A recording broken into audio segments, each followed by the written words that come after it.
India کا مقابلہ تو نہیں کر سکتے کیونکہ ایک وہ بہت بڑی مارکیٹ ہے. جو ٹرمپ انتظامیہ کس طریقے سے جو اسٹریٹجک پارٹنرشپ ہے بھارت کے ساتھ بڑھانا چاہتی ہے اور اس کا ٹارگٹ چائنا ہے، تو اگر ہم یہ توقع کر رہے ہیں کہ بائیڈن کے آنے کے بعد کوئی ڈرامیٹک شفٹ آئے گی اور ہمارے کہنے کے اوپر وہ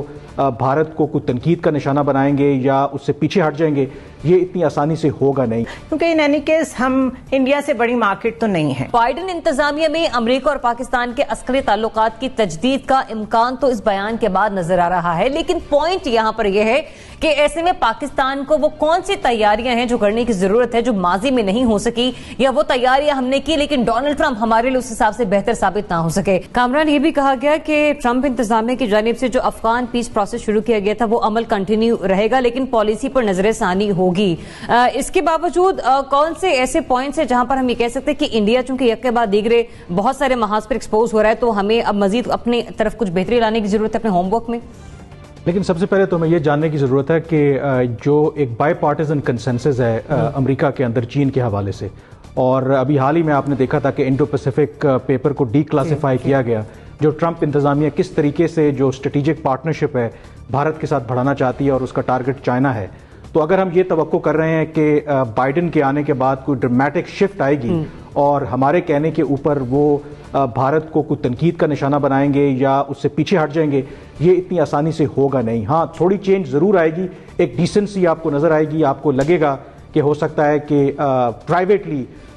وہ مودی سرکار کو یا جو بھی گورنمنٹ وہاں پہ ہوتی ہے تو ان کو کم از کم وہ کشمیر کے حوالے سے یا مائنورٹیز کا جو حالات ہیں اس کے اوپر وہ بات کرنے کی کوشش کریں.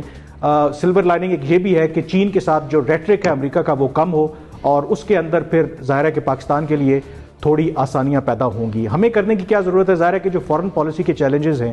یہ اوور نائٹ تو بدلتے نہیں ہیں. اب بائیڈن کے آنے سے یہ تو نہیں ہے کہ ڈراسٹک کچھ چینجز آ جائیں گی. بائیڈن کے آنے کا ایک فائدہ بھی ہے، نقصان بھی ہے. بائیڈن جو ہیں وہ کیونکہ 45 سال تک سینٹ کے رکن رہے اور جو آل پاورفل جو سینٹ کی فارن ریلیشنز کمیٹی ہے اس کی سربراہی کرتے رہے، پھر 8 سال وہ وائس پریزیڈنٹ رہے، پھر جو کیری لوگر بل ہے اس کو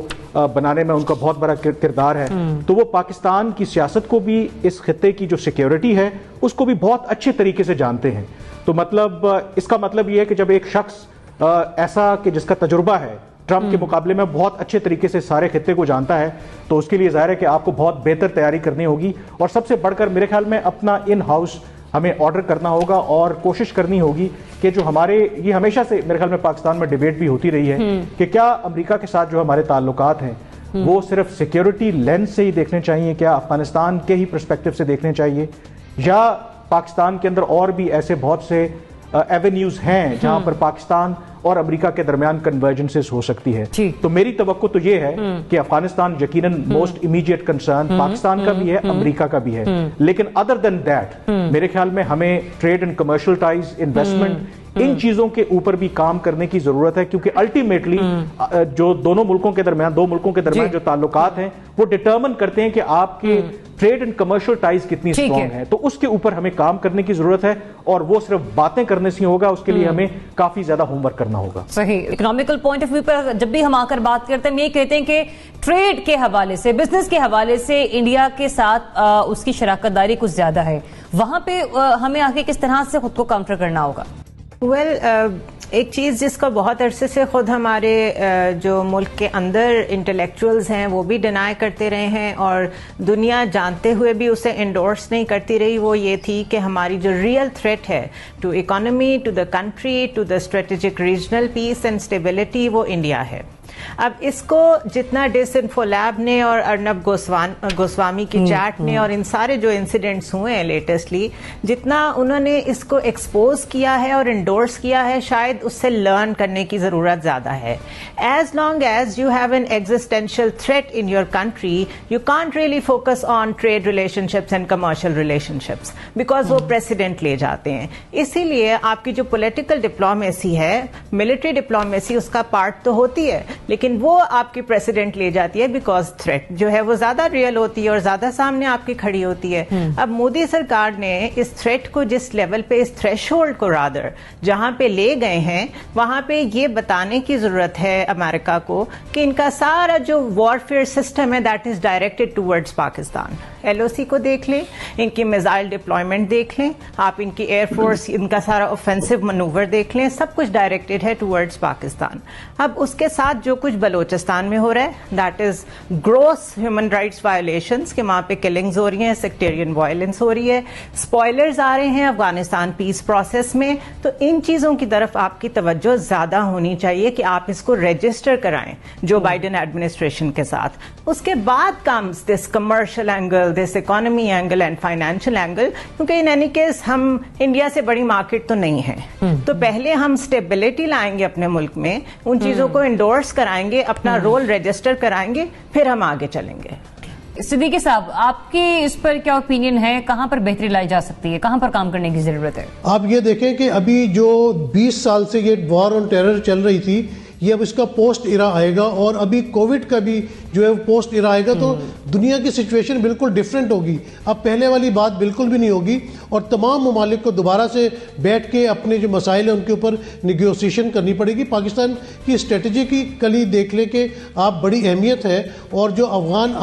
عمل لانا چاہ رہا ہے امریکہ, اس میں ٹوٹلی جو ہے وہ پاکستان واحد ملک ہے جو اس کو سپورٹ کر رہا ہے, اور امریکہ نے اس کو اپریشیٹ بھی کیا ہے. بائیڈن کی جس طرح بات ہو رہی تھی, بالکل ان کا 40-45 سالہ ایکسپیرینس ہے, اپنا ایک پارلیمنٹیرین ہے, سینیٹر ہے, اور سیاسی آدمی ہے, تو سیاسی حل ان کو نکالنے پڑیں گے. گو کہ ہم اکنامکلی انڈیا کا مقابلہ تو نہیں کر سکتے کیونکہ ایک وہ بہت بڑی مارکیٹ ہے, لیکن ہمارے فورن آفس کو اپنے ریلیشنز بہت زیادہ بہتر کرنے پڑیں گے. اور ڈاکٹر صاحب کی بات سے میں بالکل متفق ہوں کہ جو ہماری سیاسی گورنمنٹ ہوتی ہے ان کو اپنے تعلقات بہتر کرنے چاہیے. یہی جمہوریت ہے, یہی ڈیموکریسی کا حسن بھی ہے. پہلے جو آپ نے دیکھا کہ ہمارے سابقہ حکمران تھے, ایکچولی وہ اپنے مفادات کے لیے زیادہ کام کرتے تھے, اور ان کی بدنامی بھی اتنی زیادہ تھی کہ آپ دیکھیں کہ باہر کے جتنے نیوز پیپرز ہیں ان میں ان کے کمیشنز کا ذکر آتا رہا ہے. ابھی بھی جو ہے وہ پارک لین پائریٹس کے نام سے ایک سٹوری آئی تھی نواز شریف کے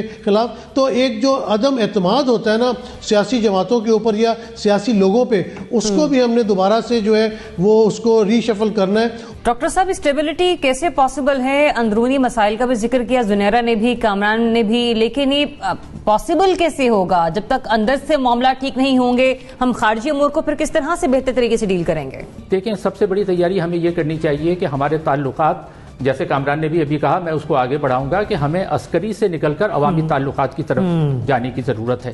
اس کا کیا مطلب ہے؟ اس کا مطلب یہ ہے کہ ہم ذرا یہ دیکھیں کہ جب ہمارے عسکری تعلقات بہت اچھے رہے ہیں امریکہ کے ساتھ, ہم نے عوامی سطح پر حاصل کیا ہے. خاص طور پر ریپبلکن پارٹیز کے دور میں ریپبلکن پریزیڈنٹ جب رہے ہیں پاکستان امریکہ میں, 3-4 پریزیڈنٹ کی بات ہم کر سکتے ہیں. ریپبلکن پریزیڈنٹ نکسن تھے 71 میں, ہمیں کیا ملا. اس کے بعد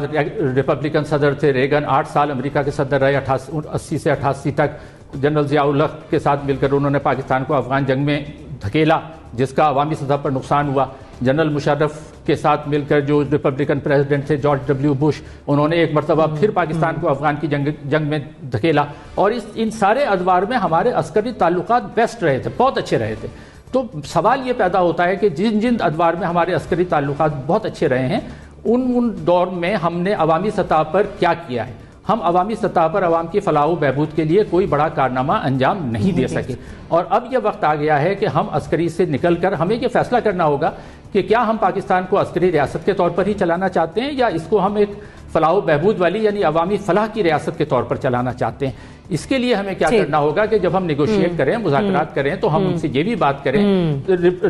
ڈیموکریٹک پریزیڈنٹ جو تھے آخری اوباما, انہوں نے کیری لوگر بل کے ذریعے ہمیں امداد دی تھی, جس سے صحت اور تعلیم کے شعبوں میں ہم نے خرچ کیا تھا. اس کے علاوہ ہمیں کوئی بڑا کہیں سے اس طرح کا مدد نہیں ملی کیری لوگر بل کے بعد. تو ہمیں یہ ضرورت ہے کہ ہم عسکری تعلقات تو بے شک بہتر کریں, اور اس سے کچھ فائدے بھی ہم حاصل کر سکتے ہیں تو کریں, لیکن اس کے ساتھ ساتھ ہمیں ایسے منصوبوں پر بات کرنی چاہیے جو کہ براہ راست عوام کی فلاح و بہبود کے لیے ہوں, جس سے